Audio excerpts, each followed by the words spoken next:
Olá, muito bom dia, Débora. Olá, bom dia.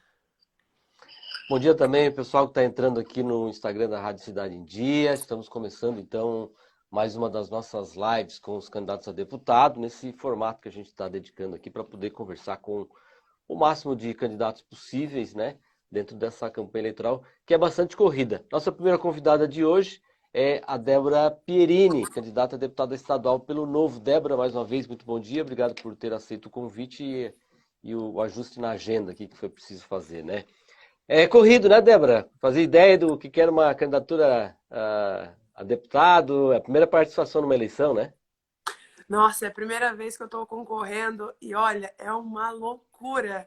É muito mais difícil, claro, fazer uma campanha sem dinheiro público. É a primeira vez que eu estou concorrendo, então eu estou pegando o jeito agora, né? A gente às vezes esquece o material de fazer, putz, esqueci de fazer o material, tem que fazer um material de última hora, porque realmente a gente nunca tive essa experiência, né? O que eu tive de experiência foi ajudando na campanha do Baldim, que foi candidato em 2018 para deputado federal.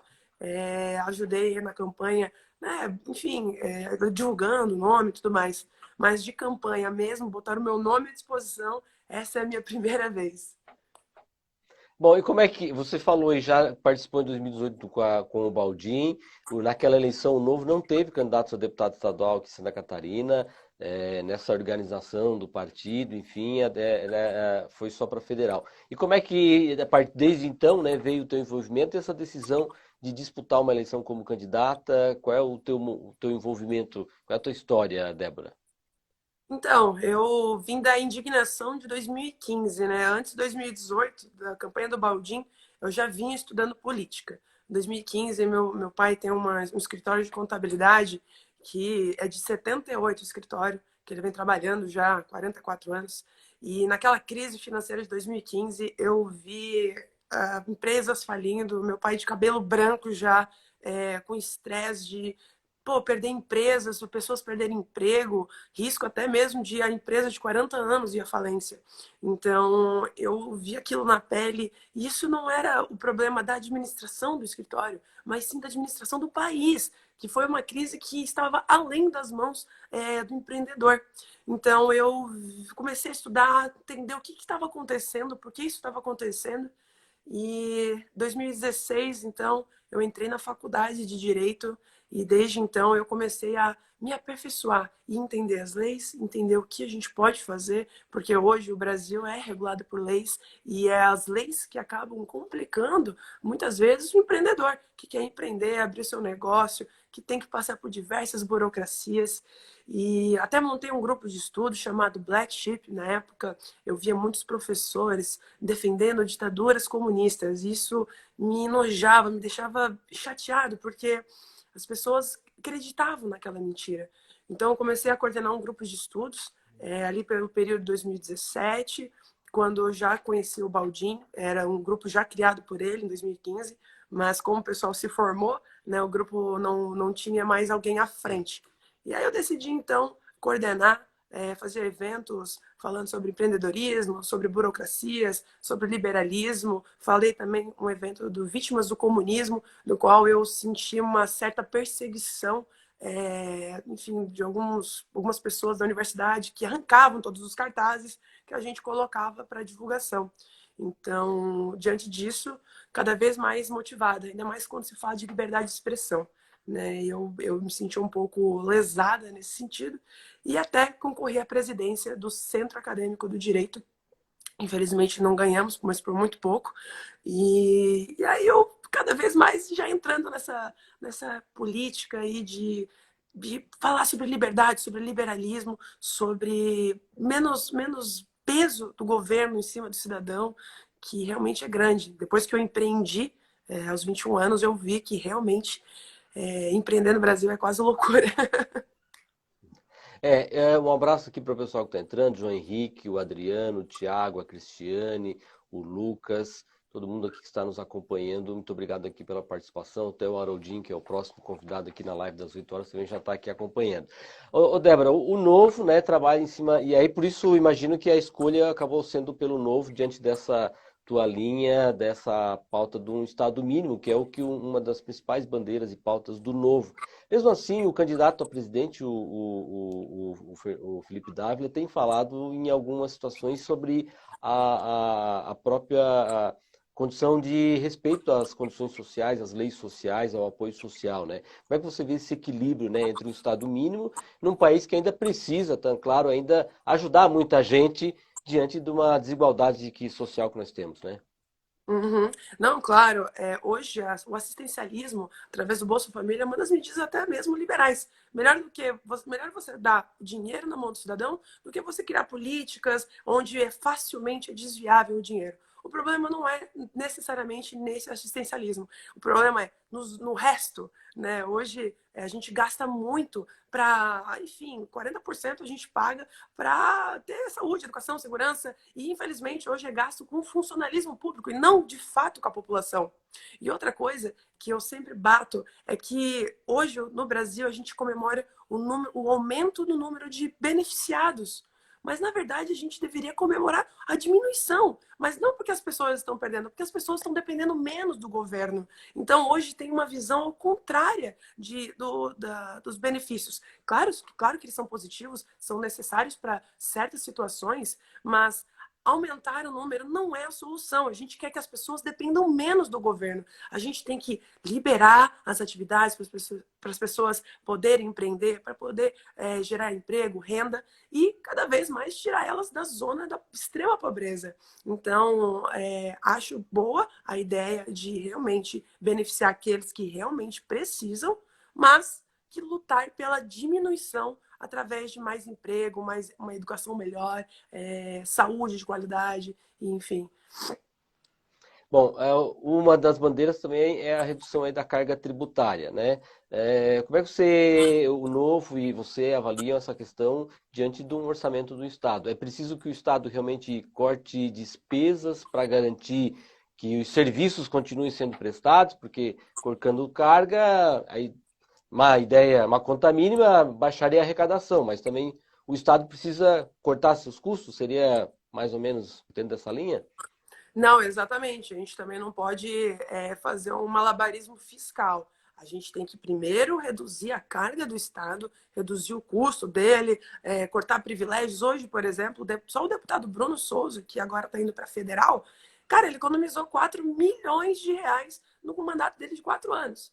Imagina se todos os mandatários ali, dos 40, fizessem isso. Ia ser uma economia de 160 milhões de reais nesses 4 anos. Só ali. Né? Fora outros penduricalhos do tribunal, enfim, coisas que desperdício de dinheiro público, tanto que o Bruno Souza também nas fiscalizações, ele através de olhar, enfim, licença não, licitações, ele conseguiu economizar 400 milhões de reais em obras públicas que estavam paradas. Então, se a gente começar a olhar as atividades que estão paradas ou se são necessárias, porque hoje se faz muita obra pública e às vezes não foi avaliado de fato a necessidade daquilo. Um grande exemplo é Joinville, que o prefeito de lá abriu uma licitação para as empresas de educação. Por quê? Estavam faltando creches, enfim, na cidade. E aí ele abriu uma licitação para, em vez de construir uma creche para essas crianças, abriu para pagar um colégio particular para essas crianças. Então, isso é efetividade na qualidade da educação, né? De forma a reduzir o custo para construir uma escola, para manter uma escola, para pagar professor. Ele decidiu, então, pagar um colégio particular para crianças. Então, dá para ser efetivo, economizando e após a economia, é aí que a gente consegue diminuir tributações. Bom, é claro que o Novo tem feito um trabalho de formiguinha, né? Na Câmara Federal, acho que são 8 deputados federais, aqui no estado tem um estadual, então é claro que é um trabalho de formiguinha e que depende muito, claro, de outras ações em nível federal, depende de ter um executivo. Você está citando aí um caso que é do único prefeito do partido no Brasil. Então, como é que tem sido essa receptividade, né, das suas propostas, da conversa, das ideias que o partido defende diante das visitas que você tem feito, dos eventos que tem feito, Débora? Olha, a receptividade vem sendo bastante grande. Eu confesso que no começo eu até ficava um pouco com medo, muito por causa da idade, né? As pessoas, apesar de eu ser nova, né?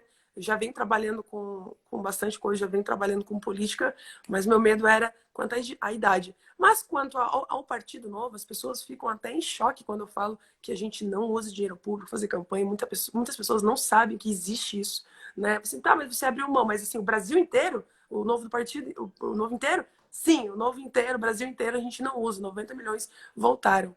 E a receptividade das pessoas está sendo muito positiva, porque quando a gente fala, senta e conversa e fala que, olha, eu tenho esperança num país melhor, as pessoas, elas começam a... E eu começo a trazer, né, toda a história do novo, como Zema, através do nosso prefeito de Joinville, as pessoas ficam até mais entusiasmadas com as nossas ideias. Porque hoje as pessoas só querem trabalhar, né? As pessoas não querem...